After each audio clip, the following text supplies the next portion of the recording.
Welcome to Craving the Heat, where desire takes the lead and every story leaves you wanting more.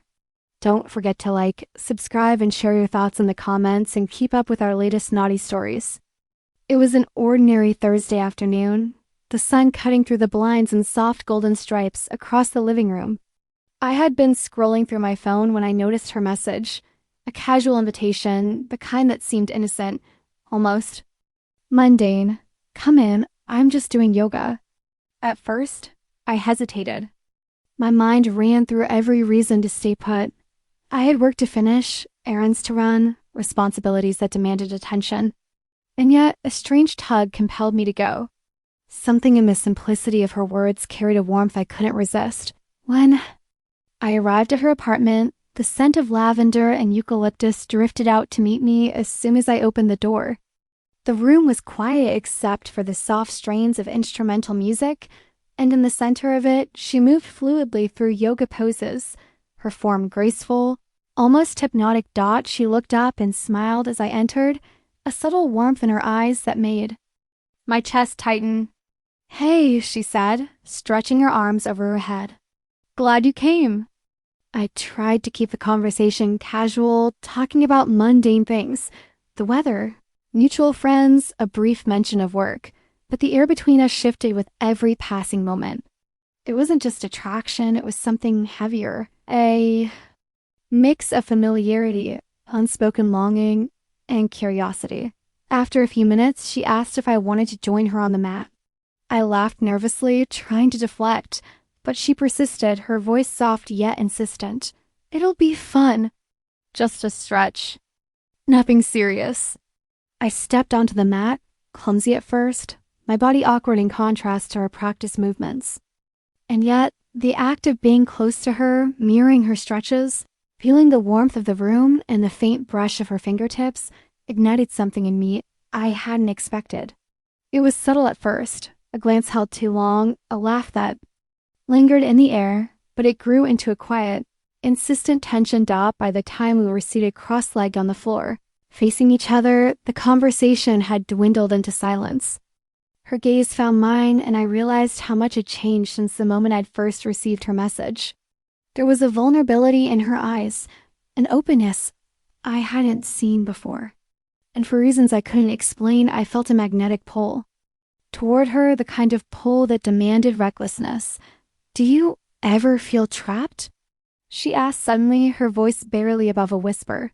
"Like life expects you to be one thing, but you're something else entirely?" I nodded, not trusting my voice, because suddenly everything I thought I knew about boundaries felt fragile. "Yeah," I said finally, "I think we all do sometimes." And then the shift happened, not sudden, but undeniable. Her hand brushed mine almost accidentally, and I didn't pull away. The tension between us had been building subtly, quietly, and now it released, fragile and dangerous. Our conversation dissolved into shared glances and tentative touches, each one charged with an intimacy we both knew was forbidden. For the next hour, the yoga mats became a private stage for unspoken desire. We didn't rush, didn't cross every boundary at once, but the emotional closeness was undeniable. I saw her differently, not just a friend, not just someone familiar, but a person whose loneliness and longing mirrored my own. It was intoxicating, confusing, and thrilling all at once. Eventually, reality intruded. The clock ticked too loudly in the background, a reminder that life outside this small apartment still existed, with obligations, relationships, and consequences. The moment of quiet connection ended as abruptly as it had begun, leaving a lingering ache, a reminder of what we had almost allowed ourselves to become. Over the next weeks, everything shifted. Every casual text, every coffee run, every shared laugh carried weight I couldn't ignore. I began noticing her in ways I shouldn't, feeling desire in moments that were supposed to be ordinary. And she noticed me too. There was a tension in her smiles, a pause in her voice, a subtlety in her touches that kept me on edge. I knew the risks. I knew that crossing the line fully would be destructive, not just for us, but for the people who trusted us. Yet the temptation was relentless. Every encounter, every innocent brush of her hand carried the thrill of forbidden connection, and the guilt that followed was almost unbearable. One rainy afternoon, I went over under the pretense of helping her move some furniture. The storm outside mirrored the storm inside me. As we carried a heavy dresser into place, our hands brushed repeatedly, and for a fleeting moment I caught the weight of unspoken desire in her eyes. I wanted to speak, to act, to close the distance, but I didn't. Instead, I left with my heart pounding, a mixture of longing and relief. Months passed, and the intensity of those first moments remained, a quiet undercurrent beneath the surface of ordinary life. We learned to navigate it carefully, keeping conversations light, touches accidental, and encounters brief. The infidelity never became physical, a line neither of us was willing to cross, but the emotional intimacy remained, a complicated mix of temptation, guilt, and understanding in the end. The yoga session became a memory, a marker of the dangerous pull of human desire. It was a lesson in restraint, in the power of choice, and in the consequences of indulging feelings that could never be allowed to flourish.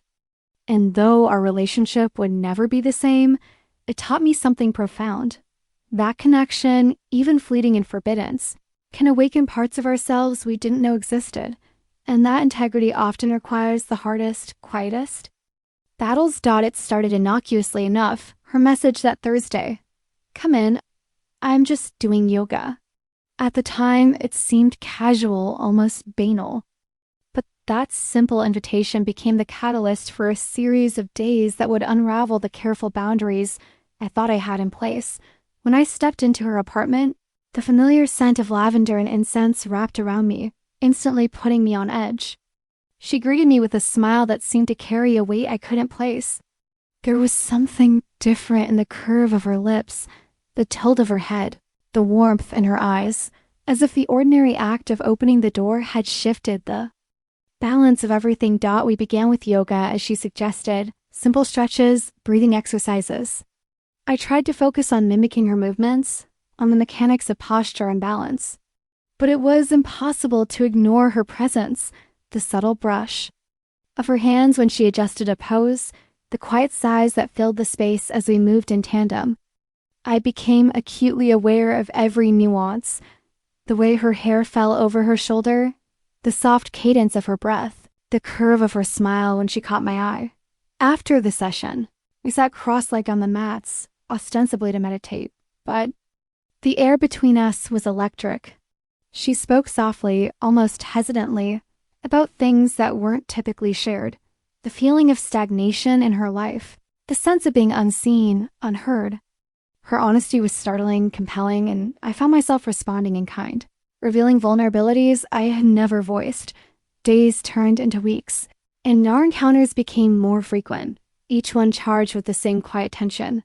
We met under the guise of casual visits, yoga sessions, or shared errands.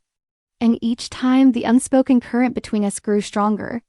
I noticed the way she lingered a moment too long in conversation, the brush of her hand that felt deliberate yet cautious. I caught myself imagining things I had no right to imagine, and the guilt gnawed at me. The moral conflict was constant. Every time I left her apartment, my chest tightened with guilt and longing in equal measure. I knew that taking the next step could destroy trust, relationships, and reputations. And yet there was a thrill in the restraint and feeling desire, so keenly in choosing, moment after moment, to honor the boundaries. One evening, she invited me over during a thunderstorm. Lightning slashed across the sky, illuminating the living room in brief, harsh flashes. Rain pounded against the windows, and the world outside seemed to shrink until it existed only as the sound of water against glass. We prepared a simple dinner. By candlelight, the flickering flames casting shadows across her walls. The storm mirrored the turmoil in my chest, a tempest of emotion that I could neither quell nor fully embrace. Our conversation was quiet at first, filled with casual commentary about the weather and work, but eventually we fell into a reflective silence. I could feel the heat of her presence, the pull of her gaze, the magnetic tension that had been growing between us. Words became unnecessary. Every brush of a hand, Every shared glance carried the weight of unspoken emotion I never wanted. "This," she said softly, almost a whisper, as if speaking too loudly might break some fragile spell. "I didn't plan for us to feel this way." "I know," I said, my own voice low, trembling slightly. "But sometimes feelings don't follow plans. They just happen." We paused, breathing in the quiet, the storm outside echoing the storm inside. For a moment, it seemed as if the world had narrowed to just the two of us, caught in a suspended reality where time and consequence had no meaning. But reality inevitably intruded. A flash of lightning reminded me of the danger of indulgence, the fragility of trust, the lives that could be disrupted by a single misstep. The weeks that followed became a delicate dance of proximity and restraint. We learned to navigate our connection carefully, acknowledging the emotional intensity without allowing it to become physical. A brush of hands while passing a dish, a shared laugh over a trivial joke, a quiet moment of understanding across the room. Each carried a hidden charge, a secret acknowledgement of the intensity we shared. And yet, the temptation never fully dissipated. It lurked in the quiet spaces, in the moments when neither of us was distracted, when the hum of the world receded and only our emotions remained. I became hyper-aware of every glance, every gesture, every casual touch. The intensity of what we shared was intoxicating, but it was also a constant reminder of what was at stake: trust, loyalty, integrity, and the relationships that could be irreparably damaged. One day I realized the true weight of what we were doing. Seeing her vulnerability, her longing for connection, and my own attraction to her, I understood that temptation was not just about physical desire. It was about emotional intimacy, shared understanding, and the recognition of loneliness. Acting on it fully could destroy lives, but resisting it required courage, self-awareness, and the ability to prioritize the well-being of others over immediate gratification. Months passed, and the storm subsided into a quiet tension that lingered, almost invisible yet undeniable. We became adept at living with it, finding ways to express care and warmth without crossing lines, fostering connection in ways that were safe, respectful, and sustaining. And in that restraint, I discovered a deeper truth. Desire is not inherently destructive, but unbridled indulgence can be. The challenge is not in denying emotion, but in channeling it responsibly, in maintaining integrity, even when every fiber of your being rebels. In the years that followed, the memory of that first yoga session never left me. It became a quiet guide, a reminder of the power of human connection, the fragility of trust, and the enduring importance of choosing the right path, even when it is the hardest one to follow. Life moved forward. Relationships were strengthened. Boundaries were honored, and the lessons learned from that fleeting, charged afternoon became an enduring part of my understanding of love, desire, and human morality. I realized that the true measure of character is not in the absence of temptation, but in the ability to navigate it with wisdom, compassion, and restraint. And though the memory lingered, it no longer carried guilt or longing alone. It carried understanding, a deeper awareness of human nature, and the quiet satisfaction of having chosen wisely, even when the easier path would have been to give in. After that first yoga session, life became a delicate balancing act. Every encounter, every interaction carried the weight of possibility, and yet we both moved carefully, acutely aware of what was at stake. The apartment felt smaller when I was with her, the space between us charged with invisible energy. Days turned into weeks. Our meetings became almost routine, but each routine carried an undertone of unspoken tension. Sometimes it was yoga, sometimes a casual coffee, sometimes merely an excuse to share a quiet moment. In each, there was a silent acknowledgement of something that should not exist, yet could not be ignored. One evening, she invited me over to help her rearrange a few pieces of furniture. It was meant to be mundane, yet the ordinary tasks became layered with meaning. I felt the warmth of her presence behind me as we moved a chair, the brief contact of hands when passing objects, the way her eyes lingered just a little too long. Every glance, every touch became a study in restraint, The more time I spent with her, the more I realized that the danger wasn't in fleeting moments, but in the emotional intimacy that was building silently. We began to share more of ourselves, past regrets, childhood memories, fears, and ambitions. Our conversations, once casual and polite, became vulnerable and raw.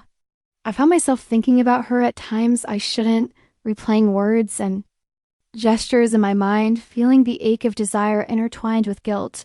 One stormy night, the electricity went out. Candles flickered across the apartment, casting shadows on the walls.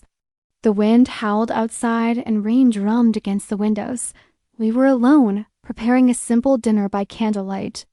It should have been a quiet domestic scene, but the atmosphere was charged, electric. "I never wanted any of this," she said softly, voice trembling. "I didn't plan for us to feel this way." "I know," I whispered, my own heart hammering in my chest. "But feelings, they just happen." The silence that followed was heavier than words. Each brush of hands while reaching for the same utensil, each shared look, each exhalation felt loaded with meaning. The storm outside mirrored the storm inside us, a quiet but powerful reminder that temptation could flare in the most mundane moments. We had to navigate this tension carefully. She lived her life. I lived mine. We kept our interactions polite, cordial, sometimes even distant, but always with a faint, invisible line of electricity humming beneath. And yet, life has a way of testing restraint. Work and school pulled me in different directions, but the quiet moments in our presence were always the hardest to endure. A smile, a brush of hair behind her ear, a fleeting laugh. It was enough to reignite the suppressed emotions and remind me of the boundaries we were walking on. Months passed. We learned to express care and warmth without crossing lines. Simple gestures, a friendly touch on the shoulder, shared laughter, thoughtful attention became a way to nurture connection safely. The emotional intensity never dissipated. It transformed. What was once almost destructive became a quiet, sustaining bond, one that taught me about self-control, empathy, and the complexity of human relationships. Then came life's little reminders. Mutual friends visited, errands collided, and casual touches sometimes lingered too long. But with each test, we chose restraint. And with each choice, I realized that desire isn't inherently wrong. It's what you do with it that matters. There were times when I felt a profound loneliness, a longing for intimacy and understanding that no one else could provide. She, too, admitted to moments of similar longing. But instead of indulging the temptation fully, we acknowledged it, named it, and then redirected it into supportive gestures, thoughtful communication, and mutual respect. Evenings became a quiet refuge. Sometimes we would sit together in the living room, exchanging small talk or simply reading side by side. Our proximity carried the memory of that first yoga session, but the connection was now tempered with awareness. We could be near without crossing the line, share warmth without compromising integrity. Holidays, birthdays, and family gatherings brought new challenges. Being around mutual friends and family reminded us of what was at stake. Each laugh, smile, each casual interaction was now layered with an awareness of boundaries. The passion and attraction remained, but it was now harnessed, disciplined, and respectful. Years passed. Our connection matured. We developed a deep, abiding friendship, rooted in mutual understanding, empathy, and careful attention. The memory of that first yoga session became less about desire and more about the awakening of emotional intelligence, self-restraint, and ethical awareness. I learned that human emotion is powerful and unpredictable. It can surface in the most unexpected places and at the most inconvenient times. But the choice to act or not act on emotion defines the strength of character. Desire can be acknowledged, even cherished, without destroying lives. And sometimes the most profound form of intimacy is not physical at all, but emotional and moral. The shared understanding that restraint, integrity, and loyalty are forms of love themselves. The years that followed brought romance, work challenges, friendships, and family milestones. She remained a quiet presence in my life, a friend and confidant, someone whose companionship was a source of strength rather than temptation. I often reflected on that first evening of yoga, the stormy nights, and the long conversations, realizing that those moments had shaped me, teaching me self-discipline, empathy, and the complexity of human connection. By the time I moved into my own apartment, started a career, and began building a life independent of her, I had carried the lessons with me. The intensity of those early days remained, but it had transformed into wisdom. Desire, passion, and longing were no longer threats. They were reminders of a delicate dance between emotion and morality, between freedom and responsibility. And though I never crossed the final line, the story of that first yoga session and the months that followed became an enduring part of my understanding of life, that human connection is a powerful force, that restraint can be a form of love, and that the greatest victories are often those fought within the heart. After that first yoga session, nothing in my world felt the same. Each step, each glance carried the invisible weight of her presence. What had begun as a simple neighborly interaction had grown into a delicate web of emotion, tension, and yearning, a connection I knew was dangerous, yet utterly compelling.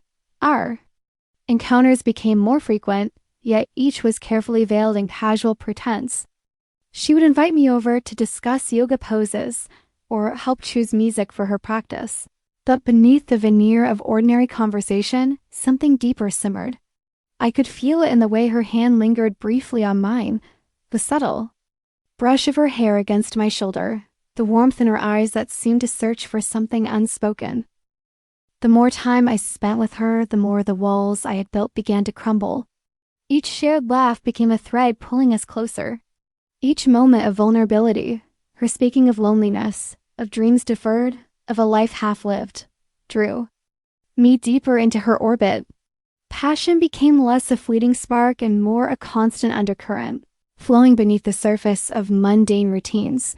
One evening, the air was thick with the scent of rain, the windows fogged with condensation. She'd asked me to come by, ostensibly to help organize her bookshelf, but the moment I entered, the world outside ceased to exist. Candlelight flickered across the room, casting her face in soft, intimate shadows. I didn't expect you to come, she said, her voice low, trembling with something I couldn't name. I wouldn't miss it, I whispered. Drawn in by the heat in her gaze, our hands touched while passing a book. That brief contact sent a shiver through me, awakening a desire that was both thrilling and terrifying. Her fingers brushed mine again, more deliberately this time, and I felt the pulse of unspoken longing. Her eyes, dark and luminous, held mine, a silent acknowledgement of the passion we both fought to suppress. I shouldn't, she murmured, the words barely audible. I know, I replied, my voice hoarse, but I can't help it. And then, as if pulled by an invisible force, we leaned into each other. The first kiss was hesitant, trembling, but it ignited a fire that neither of us could deny. It was not just physical, it was the collision of loneliness, longing, and emotional intimacy, the recognition of a connection that went far beyond simple desire. Her arms wrapped around me, warm and insistent, and I felt my own restraint dissolve. For the next hours, we explored the intensity of our bond in quiet, careful ways, lingering touches, whispered confessions, and moments of closeness that spoke volumes without words. Passion and love intertwined. Each kiss was an expression not just of desire, but of the deep, unacknowledged affection that had been growing between us. The world outside became irrelevant, yet even as the intensity grew, we were painfully aware of the stakes. Every sigh, every caress carried with it the weight of consequence. And still, in those stolen moments, the boundaries that governed ordinary life seemed to blur. Our intimacy was no longer about casual attraction. It was a recognition of a profound emotional need, a love that defied logic and yet demanded careful navigation. Days and weeks passed in a blur of secret moments, charged glances, and stolen afternoons. Each encounter was carefully orchestrated. A touch here, a whispered word there, building a tension that was both exhilarating and consuming. I found myself thinking of her constantly, replaying our time together, aching for the moments we could share, yet terrified of what would happen if we were discovered. We began to communicate in subtle ways, through notes left in our apartment, small gestures, and fleeting looks across rooms. Each interaction deepened the intensity of our connection, reinforcing the passionate bond that had taken root. Every encounter was a mixture of love, longing, and the exquisite torment of forbiddance. Emotion. One evening, the storm returned. Thunder rolled across the sky, and the rain hammered against the windows. She invited me in, and the apartment glowed in the soft light of flickering candles. This time, the restraint cracked. Our hands entwined, bodies pressed close, and we surrendered to the love that had been simmering for months. It was passionate, tender, consuming, a symphony of emotions, each note louder than the last. The world outside disappeared entirely, leaving only the rhythm of our hearts and the fire of our desire. Even as passion enveloped us, there was a deep emotional intimacy, whispered confessions, gentle reassurances, and the understanding that what we shared was extraordinary and dangerous at once. It was love in its most complicated, intense form, a union of desire and soul, tempered by the knowledge that it could never fully be ours in the light of day. After that night, everything changed. Every encounter, every word, every glance carried a charged significance. We learned to navigate our passion carefully, acknowledging it, feeding it in safe, controlled moments, yet never allowing it to destroy the lives around us. Our bond became a secret strength, a private universe of love and desire that existed alongside the obligations and boundaries of everyday life. Over time, the relationship matured. The passion remained, but it was intertwined with profound respect, care, and loyalty. Each kiss, each touch was measured, deliberate, and meaningful.